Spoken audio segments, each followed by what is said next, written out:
I think the most, Charlie Munger mentions that he's been reading Barron's for 50 years. It's a weekly magazine in the US.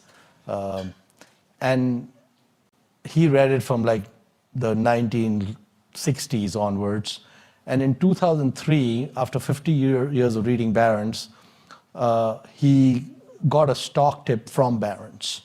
So each issue of Barron's has about probably 10 stock tips. And so you're getting about 50 issues a year.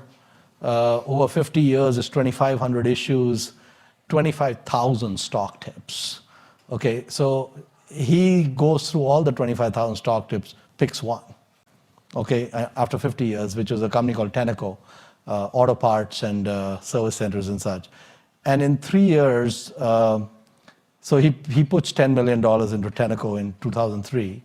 By 2006, it's worth 80 million, 8x in 3 years.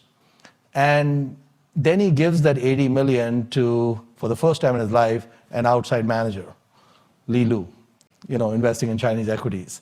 And the 80 million is now, I think, sitting, I'm estimating, at around 800 million. So if you think about it, I can't think of more extreme patients where, 50 years, someone is throwing ideas at you, 10 a week, and you decide, no, I'm not interested, and then you finally get interested, and you actually really cream it, hit it out of the park. Cricket terms, hit a sixer out of the stadium.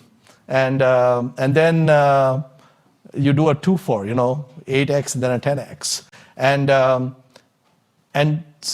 And he did that in 2003.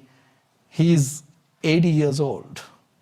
So this is an 80-year-old. So if you think of Munger's track record in the last 16 years, it'd be in the top 1/10 or 1% or 1% globally. I don't know anyone else who's done 800x, 80x in this last 15 years.